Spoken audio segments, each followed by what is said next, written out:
नमस्कार, मैं बुरी त्रिपाठी स्वागत करता हूं आप सबका आपके अपने YouTube चैनल श्री विद्या में। दोस्तों, जैसा कि हमने लास्ट वीडियो में देखा था कि हमने उपपद विभक्ति की चर्चा करना हमने प्रारंभ किया था और उसी संदर्भ में मैंने आप सभी को कारक और उनकी विभक्तियों के विषय में बताया था। आज एक बार फिर से मैं उसी उपपद विभक्ति को लेकर के आप सभी लोगों के समक्ष उपस्थित हुआ हूं, उसी जोश और उसी उत्साह के साथ। और ये उम्मीद करता हूं कि आप सभी लोग अभी तक अपने चैनल के साथ जुड़े रहे होंगे।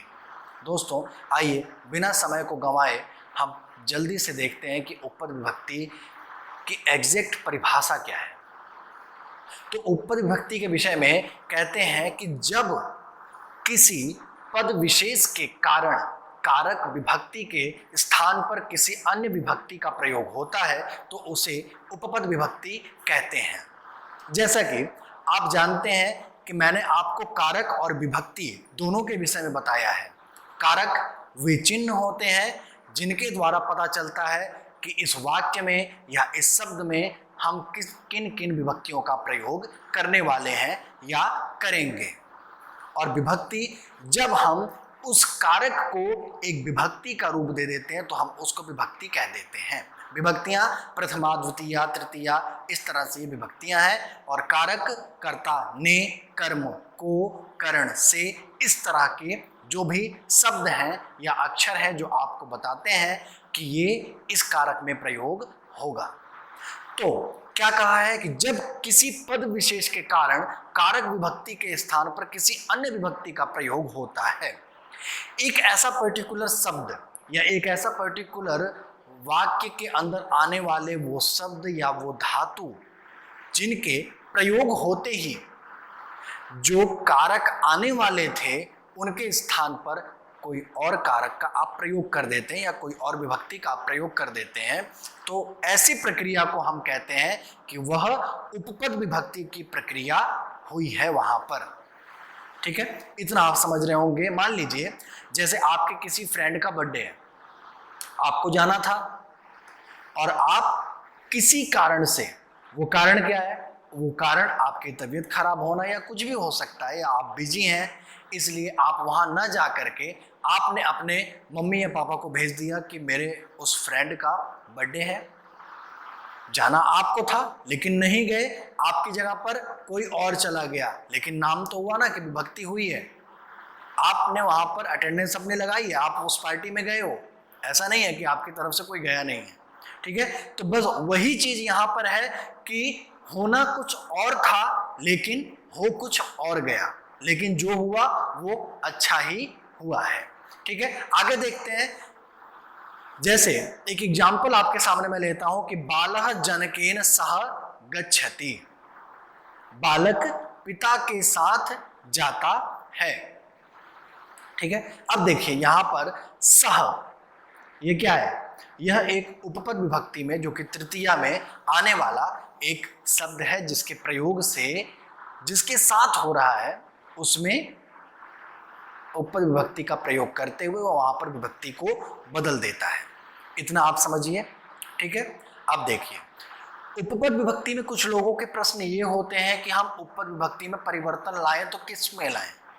देखिए, आप वाक्य को जब आप पढ़ते हैं तो आपको वाक्य में एक चीज ध्यान में रखना है कि वो जो एक पर्टिकुलर शब्द है या वो जो शब्द है जिसके द्वारा आप वाक्य में विभक्ति का परिवर्तन करने वाले थे।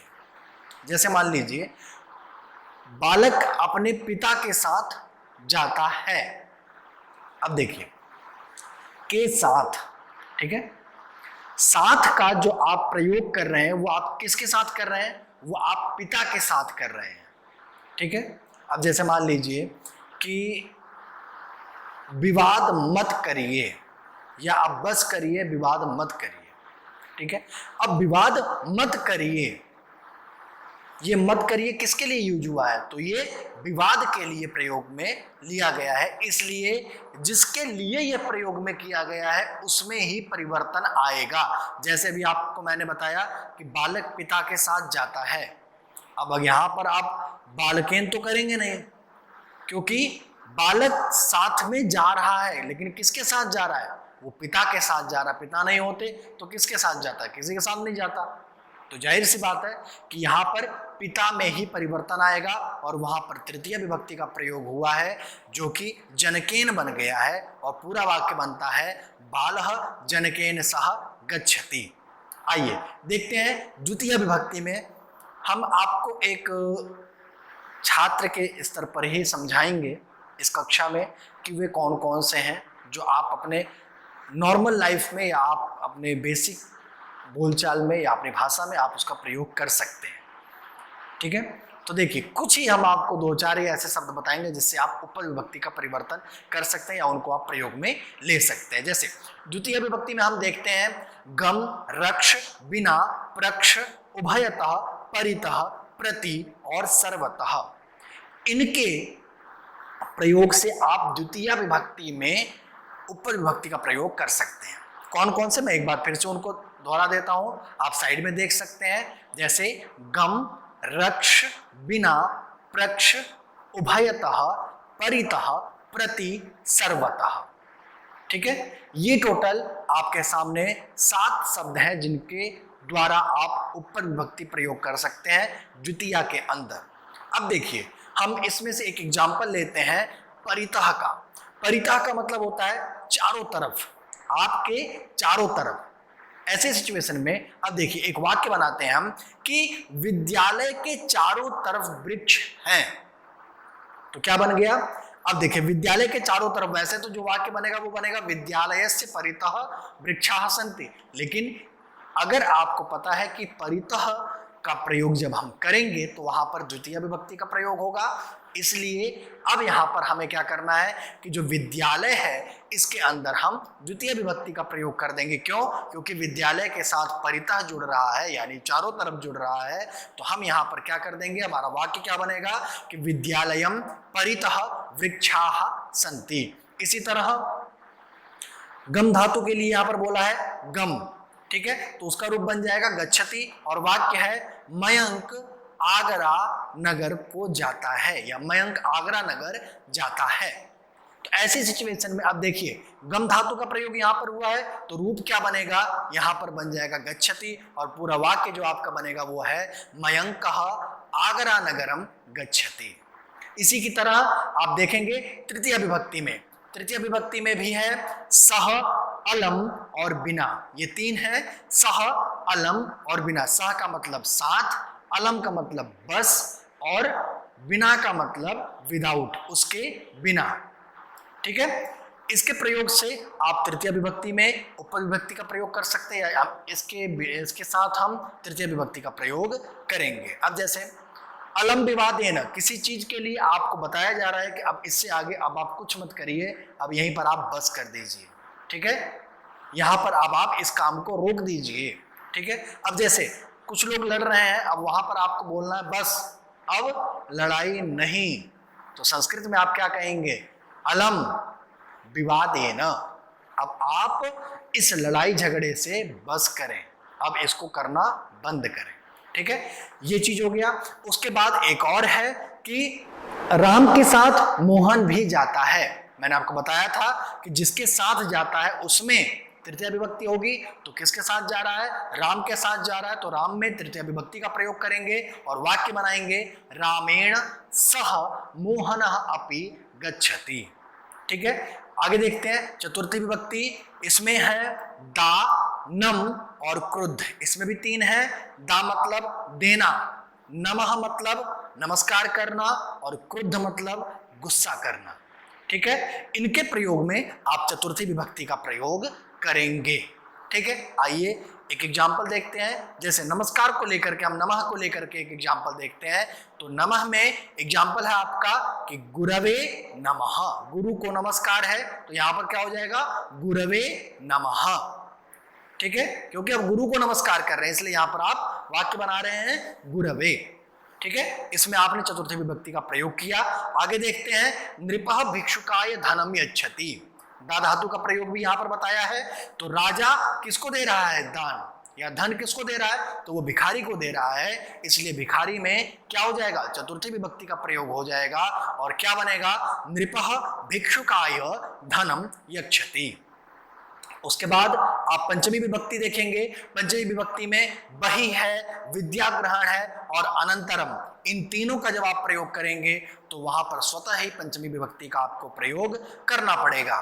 ठीक है, अब देखिए बहि का प्रयोग करते हुए हम एक वाक्य बनाते हैं, बालक घर के बाहर खेलते हैं, या बालक घर के बाहर खेलता है। इसके लिए संस्कृत में आप देखिए बहि का प्रयोग किया है, किसके बाहर खेल रहा है, तो वो घर के बाहर खेल रहा है, और ऐसी सिचुएशन में क्या बन जाएगा, गृहात में या गृह में पंचमी विभक्ति का प्रयोग करेंगे और वाक्य बनाएंगे, बालाहा गृहात बहिः क्रीडन्ति।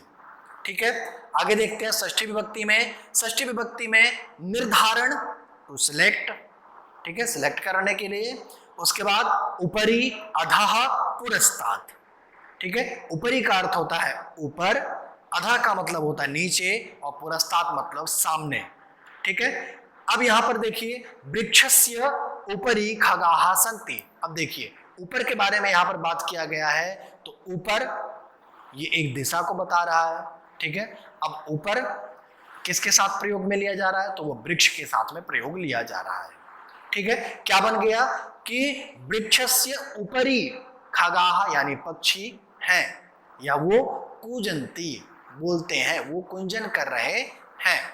ठीक है, वृक्षस्य उपरि खगाः सन्ति, इस तरह से ये वाक्य बनेगा। अब देखिए उपरि को आप हटा करके यहाँ पर आप अधः का प्रयोग कर सकते हैं, पुरस्तात् का भी प्रयोग कर सकते हैं। अधः मतलब वृक्षस्य अधः खगाः कूजन्ति, वृक्ष के नीचे पक्षियां कूंज रही हैं।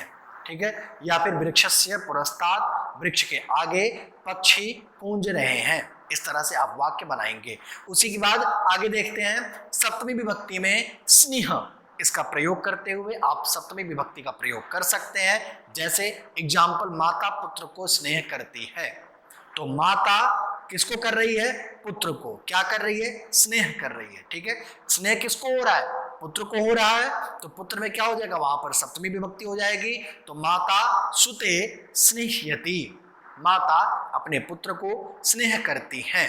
ठीक है, इतना आपको समझ में आ गया होगा। एक बार फिर मैं आप लोगों के सामने उपपद विभक्ति की परिभाषा को दोहरा दूं कि जब किसी पद विशेष के कारण कारक विभक्ति के स्थान पर किसी अन्य विभक्ति का प्रयोग होता है तो उसे उपपद विभक्ति कहते हैं। यानी उस कारक को हटा करके कोई अन्य विभक्ति प्रयोग में हुई है तो वहां पर आप उपपद विभक्ति की संज्ञा उसको प्रदान करेंगे।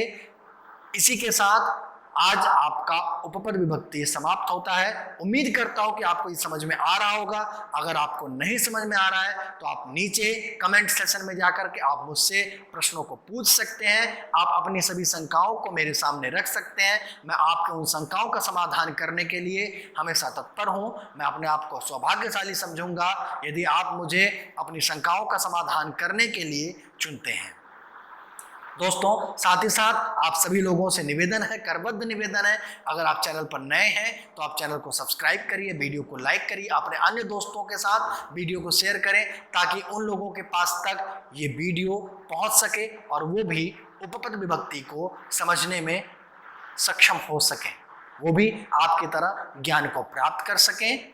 और अगर कोई विद्वज्जन मेरे वीडियो को देख रहा है तो मैं उनसे निवेदन करूंगा कि अगर इस वीडियो में कहीं किसी भी तरह की त्रुटि है तो कृपया मुझे बताएं, मैं उसे सुधारने की कोशिश करूंगा।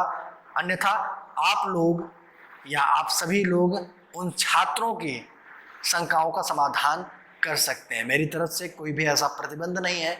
अगर आपको लगता है कि मैंने कहीं गलत बताया है आप उसको सुधार कर सकते हैं। आप बच्चों के लिए कमेंट सेक्शन में उस चीज़ को लिख सकते हैं, मैं उसे आगे बताने की कोशिश करूंगा। धन्यवाद। आप सभी लोग चैनल से जुड़े, आपका दिन मंगलमय हो और आप सभी लोग स्वस्थ रहें, मस्त रहें, लेकिन जहां भी रहें जुड़े रहें आपके अपने यूट्यूब चैनल के साथ। धन्यवाद, नमस्कार। सब्सक्राइब करना बिल्कुल ना भूलें। जुड़े रहें आपके अपने यूट्यूब चैनल। नमस्कार।